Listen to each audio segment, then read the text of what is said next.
How are you, my dear student? I am fine. I think you are all okay by the grace of Almighty Allah. My dear student, previous class আমি তোমাদেরকে first paper করেছিলাম। আজকে আমি তোমাদেরকে second paper grammar করে আজকে আলোকপাত রাখবো। তোমরা জানো যে অ্যাপ্লাইড গ্রামার 12টা গ্রামার, তার মধ্যে করোনাকালীন সময়ে স্পেসিফিকলি 9টা গ্রামারের প্রেসক্রাইব করে দেওয়া হয়েছে মানুষ থেকে। আমরা সেই 9টা গ্রামারের ভিতরে আমাদের আলোচনা সীমাবদ্ধ রাখছি। তার মধ্যে আমাদেরকে আজকের যে আলোচনাটা আছে সেটা হচ্ছে ওয়ার্ড ফ্রেজ। এটা কোশ্চেন নাম্বার 3। তোমাদের 10টা কোশ্চেন থাকবে, 10টা কোশ্চেন হাফ নাম্বার করে 5 marks set. My dear student, তোমরা জানো যে ওয়ার্ড অ্যান্ড ফ্রেজ এই দুটো শব্দ, এখানে একটা হচ্ছে ওয়ার্ড, একটা হচ্ছে ফ্রেজ। ওয়ার্ড বলতে আমরা কি বুঝেছি, আমি আমার প্রিভিয়াস আলোচনায় করেছিলাম যে পার্টিকুলার অ্যালফাবেট যখন পাশাপাশি বসে মিনিংফুল কোনো কিছু তৈরি করে তখন কিন্তু ওয়ার্ড সৃষ্টি হয়। যেমন এক্সাম্পল ফর যদি আমরা লিখি, দেখো সি প্লাস কে, ক্যাট। ক্যাট কিন্তু মিনিংলেস, এটা কোনো অর্থপূর্ণ শব্দ না, কাজে এটা কিন্তু ওয়ার্ড হয় না। কিন্তু যখন আমরা সি প্লাস কে প্লাস টি যোগ করবো তখন কিন্তু ক্যাট হবে। ক্যাট মানে একটা মিনিংফুল একটা প্রাণী নাম আমরা জানি। তাহলে আমাদের এই ওয়ার্ড ফ্রেজের ভিতরে এরকম একটা মিনিংফুল একটা ওয়ার্ড থাকবে, আর থাকবে ফ্রেজ। ফ্রেজ কি জিনিস? ফ্রেজ হচ্ছে শব্দগুচ্ছ। শব্দগুচ্ছ মানে এটাকে আমরা এভাবে বলতে পারি যে phrase is an essential part of a large sentence which has no subject and final verb. তাহলে ফ্রেজ হওয়ার জন্য শর্ত আছে যেটা লার্জ সেন্টেন্সের অংশ হবে, কিন্তু এর কোনো সাবজেক্ট থাকবে না, ভাব থাকবে না। এটাকে বলা হয় শব্দগুচ্ছ। এমন একটা মানে কয়েকটা ওয়ার্ডের সমন্বয়কে আমরা শব্দগুচ্ছ বলছি। যেমন ধরো the book, the article, book noun. এই দুটো দি বুক, এটা একটা ফ্রেজ, এটা নাউন ফ্রেজ। তো আমাদের এই গ্রামারে এরকম ফ্রেজ থাকবে, যেমন আমরা দেখছি অ্যাজ সুন অ্যাজ, যেমন উড রেদ, যেমন উড ইউ মাইন্ড। একটা খেয়াল করে দেখো, প্রত্যেকটার ভিতরে একাধিক ওয়ার্ড আছে, এগুলো ফ্রেজ।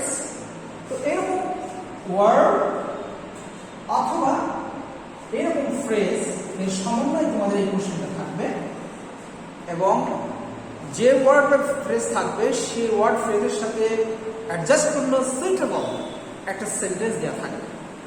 সেই সেন্টেন্সের ভিতরে একটা ব্লাঙ্ক দেওয়া থাকবে, এবং ওই ব্লাঙ্কের মধ্যে কোন ওয়ার্ড বা ফ্রেজটা বসবে সেই ওয়ার্ড বা ফ্রেজের উপরে ছক করা ঘরের ভিতরে 10টা ওয়ার্ড বা ফ্রেজ দেওয়া থাকবে। তোমাকে খুঁজে বের করতে হবে যে ওই পার্টিকুলার সেন্টেন্সের জন্য কোন ওয়ার্ড বা ফ্রেজটা সুইটেবল, সেটি সিলেক্ট করে তোমাকে উত্তর খুঁজে বের করতে পারে। তো আসলে এই জন্য আমাদের কি করণীয়, আমাদেরকে পার্টিকুলার যে ওয়ার্ড বা ফ্রেজগুলো থাকবে সেই ওয়ার্ড বা ফ্রেজের ব্যবহার, তার অর্থ, এটি আমাদের জানতে হবে। এবং একটা মজার ব্যাপার আছে যে আমাদের এই পর্যন্ত বোর্ড কোশ্চেনে যে ওয়ার্ড বা ফ্রেজগুলো আসছে তাদের সংখ্যা খুব বেশি না, হয়তো 30টার মতো। এই 30টার মতো ওয়ার্ড ফ্রেজ যদি তুমি অর্থসহ ভালো করে এটা যদি জেনে নিতে পারো, তাহলে ঘুরে ঘুরে প্যাটার্নস প্রায় এই সমস্ত ওয়ার্ড ফ্রেজ থেকেই তোমাদের কোশ্চেন সেট হচ্ছে। কোশ্চেন ডিফার হতে পারে, কিন্তু ওই ওয়ার্ড ফ্রেজ কিন্তু সেম থাকবে। তাই তোমাদের ফার্স্ট যে কাজটা করতে হবে সেটা হচ্ছে তোমাদের এই ওয়ার্ড বা ফ্রেজের মিনিংটা জানতে হবে, ব্যবহারটা জানতে হবে। আমরা এর আগে ক্লাসে কিন্তু এগুলো আলোচনা করেছিলাম। আজকে আমরা দেখব একটা বোর্ড কোশ্চেন সলভ করবো। সেই বোর্ড কোশ্চেন সলভ করার ভিতর দিয়ে কোশ্চেনের ভিতর থেকে আবার আমরা বলে ফিরে যাব, এবং আমাদের মুক্ত আলোচনার মাধ্যমে আমরা গ্রামারের ব্যবহারটাকে আমরা আর একটু ক্লিয়ারিফাই, একটা ঝালাই করে নেব। মানে আসো আমরা ঢাকা বোর্ড 2019 সালের কোশ্চেনটা আমরা দেখি কি আছে।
মানে স্টুডেন্ট খেয়াল করো,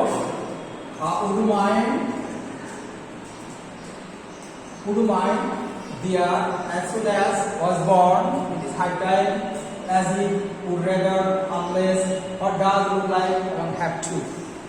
এই 5-10টা ওয়ার্ড এবং ফ্রেজ হেডিংয়ে দেওয়া আছে। এখানে 10টা কোশ্চেন আছে, তোমাকে খুঁজে নিতে হবে। তো আমরা প্রত্যেকটা সেন্টেন্স লিখে আমরা দেখবো যে সেই সেন্টেন্সের সাথে অ্যাডজাস্টপূর্ণ উপরের 10টার মধ্যে কোনটা সুইটেবল, কোনটা ফিট, সেটা আমরা খুঁজে বের করবো। প্রথম কোশ্চেনটা দেখো,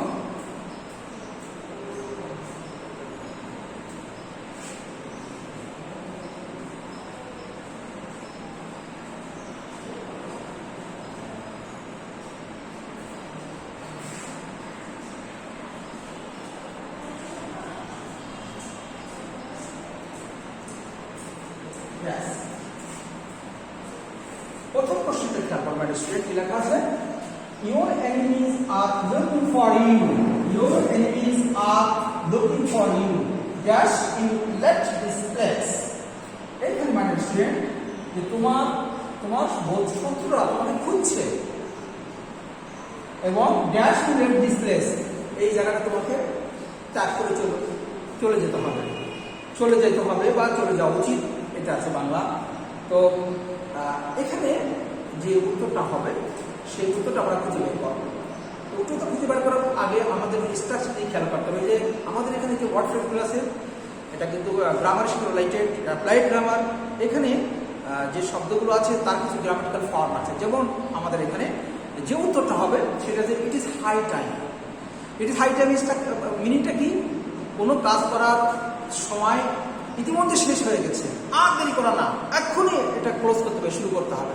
যেমন ট্রেনের হুইসেল বেজে গেছে, গাড়ি এখনই ছেড়ে দেবে, আমাকে আর দেরি করা যাবে না, এক্ষুনি স্টেশনে হাজির হতে হবে।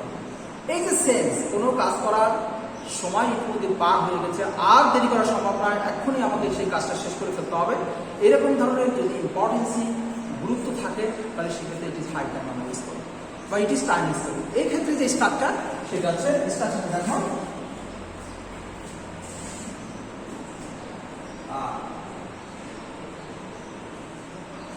it is high time is time subject plus V2 অর্থাৎ আমরা যদি কোনো সেন্টেন্সের ভিতরে ড্যাশের পরে যদি কখনো সাবজেক্ট প্লাস V2 দেখি তাহলে আমাকে ধরে নিতে হবে যে এইখানে it is high time. Meaning তো আছেই, কিন্তু স্ট্রাকচারে এখানে কিন্তু এইটা মিলে যাবে। যেমন তুমি যখন কোশ্চেনে দেখো আমাদের এখানে ইউ লেফট দিস প্লেস, এটা হবে এখানে সাবজেক্ট প্লাস V2, এই স্ট্রাকচার মিলে যাচ্ছে এখানে। অর্থাৎ আমরা যখন এই স্ট্রাকচারে মিলে যাবে তখন আমরা এখানে কি লাগবে? It is high time. It is high time. তাহলে আমরা কি শিখলাম? ইট ইজ হাই টাইমের মিনিংটা কি জানতে হবে, যে কোনো কাজ করার সময় ইতিমধ্যে পার হয়ে গেছে, আর একটু দেরি করা সম্ভব না, এখন এটা শেষ করতে হবে, এটা মিনিং আর একটা স্ট্রাকচার জানতে হবে। স্ট্রাকচার কি ছিল? যে ইট ইজ হাই টাইমের পরে সাব প্লাস V2 আসে, এবং আমরা যখন এই যে পেলাম সাব প্লাস V2 তখন এটা আমাদেরকে কনফার্ম করে যে এখানে ইট ইজ হাই টাইম। পরের কোশ্চেন দেখো কি লেখা আছে,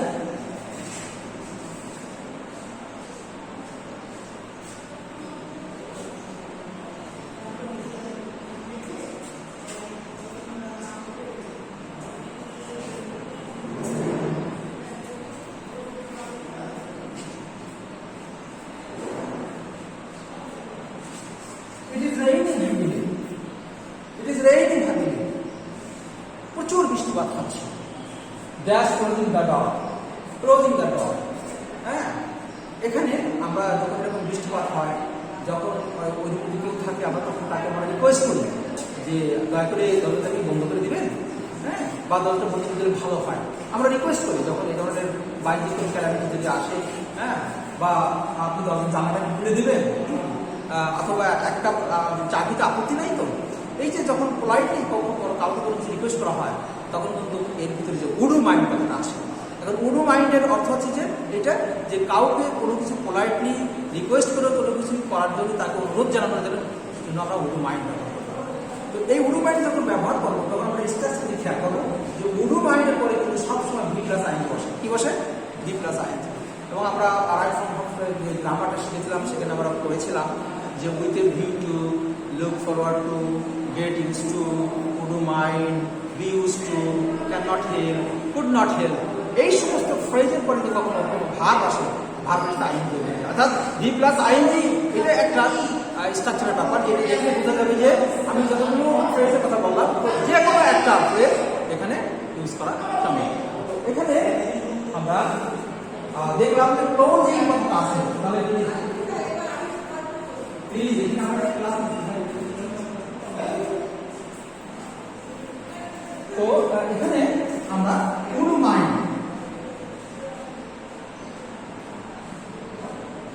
বসে, দেখো এই স্ট্রাকচার মিলে যাচ্ছে V plus ING, V plus ING, অর্থাৎ যদি আমরা নামক মিনিটটা বের করি তাহলে কি হবে, ইট ইজ রেইনিং হেভিলি, বাইরে প্রচুর বৃষ্টিপাত হচ্ছে, প্লিজ দয়া করে দরজাকে বন্ধ করে দেওয়া যাবে। এরকম যখন আমরা পোলাইট সেন্সকে আমরা রিকোয়েস্ট করি তখন আমরা রিমাইন্ড ব্যবহার করি।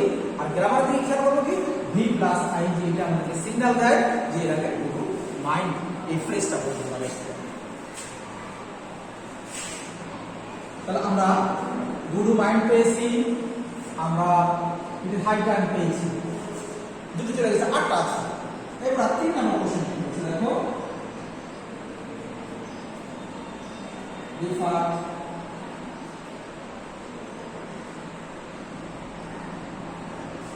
often impacts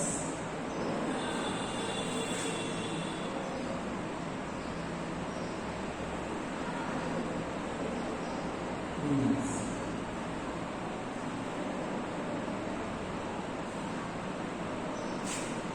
It becomes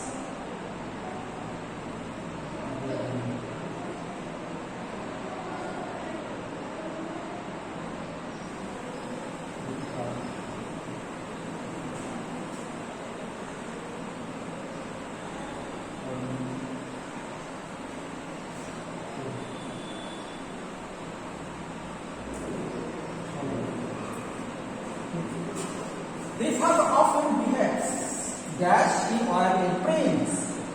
It becomes very difficult for me to tolerate him. Bangla অর্থ আছে কি, প্রায় তার আচরণটা এভাবে করে যেন সে একজন রাজপুত্র, এবং এতে তাকে সহ্য করা আমার জন্য অত্যন্ত কষ্ট করা হয়, অর্থাৎ সেটাকে সহ্য করতে পারে না। এইখানে মানে দেখো যে এই যে হি ওয়ার প্রিন্স, এর ভিতরে একটা গ্রামাটিক্যাল স্ট্রাকচার রয়েছে, যেটা দেখে আমরা এইখান থেকে একটা জিনিস বুঝে নিতে পারবো। স্ট্রাকচারটা কি? স্ট্রাকচার হচ্ছে এই যে অ্যাজ ইফ অথবা অ্যাজ দো যদি কখনো আসে, তাহলে সেই স্ট্রাকচারটা তোমাদের বলে লিখে দিই তোমার স্টুডেন্ট। সেই স্ট্রাকচার হচ্ছে এই যে অ্যাজ ইফ অথবা অ্যাজ দো,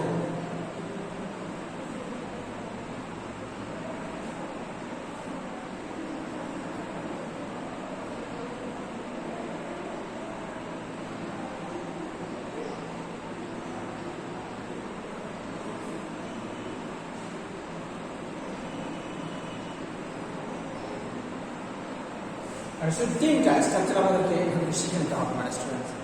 আমি এই ফাঁকে তোমাদেরকে যে কথাটা জানাতে চাই, মানে স্টুডেন্ট গ্রামার এমন একটা ব্যাপার যে গ্রামারের একটা রুল, একটা নিয়ম বিভিন্ন জায়গায় যেটা ব্যবহার হতে পারে।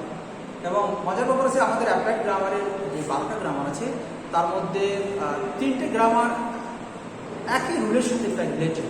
তার মধ্যে 3 number question word and phrase, 4 number question complete sentence, 5 আছে রাইট ফর্ম অফ ভার্বস। এই 3টি গ্রামার কিন্তু যে রুলগুলো আছে, স্ট্রাকচারগুলো আছে, সে একটা স্ট্রাকচারে কিন্তু এই 3টি গ্রামার সলভ করা যায়। তার মধ্যে এই যে একই গ্রামারটা সামনে পড়েছে, দেখো অ্যাজ ইফ অ্যাজ দো আগে যদি কখনো প্রেজেন্ট ইনডিফিনিট টেন্স থাকে তাহলে এই পাশে subject plus V2, subject plus V2 বসে, হ্যাঁ সাবজেক্ট প্লাস V2 বসে। আর যদি কখনো এই পাশে সাবজেক্টের যদি পাস্ট টেন্স থাকে, পাস্ট ইনডিফিনিট হয়, তাহলে এখানে সাবজেক্ট প্লাস V2 মানে এটা পাস্ট পারফেক্ট হবে। তাহলে এখানে past indefinite and past perfect হবে। এটা V হবে প্রেজেন্ট ফর্ম হলে পাস্ট হবে, পাস্ট হলে পাস্ট পারফেক্ট হবে। আর যদি কখনো এইখানে যদি কখনো আমরা দেখি যে কোশ্চেনটা এখন লেখলাম, দেখো যে এখানে V1 আছে, এইখানে যদি কখনো B থাকে, B বি থাকলে সেখানে ওয়াজ না বসে ওয়ার বসে। আমরা জানি যে হি শি ইট এর পরে ওয়াজ বসে, হি সিটির পরে ওয়াজ বসে, কিন্তু হি সিটির পরে কখন ওয়ার বসে? যখন এটা আনডিরেক্ট পাস্ট হয়, এই যে কন্ডিশনাল শর্ত যদি হয় তখন কিন্তু এই পাশে যদি V1 হয় তাহলে কিন্তু এখানে বি জায়গা ওয়াজ না বসে ওয়ার বসে। আমরা কি শিখলাম? আমরা শিখলাম যে অ্যাজ ইফ অ্যাজ দ্য তিনটে পয়েন্ট, প্রথম অংশ যদি V1 হয়, দ্বিতীয় অংশ V2 মানে পাস্ট ফর্ম হবে, প্রথম অংশ যদি V2 মানে পাস্ট ডিফারেন্ট হয় তাহলে ওপাশে কিন্তু পাস্ট পারফেক্ট তার হ্যাড প্লাস V3 হবে, দেখো হ্যাড প্লাস V3। এবং প্রথম অংশ বি হওয়ার পরে ওই পাশে যদি কখন বি থাকে তাহলে সেখানে ওয়াজ না হয়ে ওয়ার হবে। এখন খেয়াল করে দেখো আমাদের আজকে সেন্টেন্স দেখো অফ বি এর তখন বি ওয়ার দেখো লেখা আছে, বি ওয়ার আছে। এই যে ওয়ার আসার সাথে সাথে তোমার মাথার ভিতরে এটা একটু চিন্তা করতে হবে যে ওয়ার যখন আছে তখন নিঃসন্দেহে অ্যাজ এ মজদুর একটা বসবে। এবং খেয়াল করে দেখো আমাদের এই ভিতরে কি আছে? অ্যাজ ইট আছে, অ্যাজ ইট। নিঃসন্দেহে তুমি এটা এখানে অ্যাজ ইট বসে দিলে প্রত্যেকটা কাজ হবে। এই যে টেকনিকগুলো আমরা শেখাচ্ছি, এই টেকনিকগুলো যদি কোনো স্টুডেন্ট খুব ভালো করে বুঝে নিতে পারে, পরীক্ষা হলে সেই question whatever may be the question, it does not come and go for you, but if you know the grammatical rules and technical point, then it will be very easy for you to solve the question and you will get full marks. এই জন্য তোমাদের কিন্তু হাওয়ার দেওয়ার জন্য কষ্ট করে তোমাদের কিন্তু এই টেকনিকগুলো জানতে হবে। পরের কোশ্চেন জানতে হবে, শুনে কি লেখা আছে? পরের কোশ্চেন করতে আমরা তার নাম্বার কোশ্চেনটা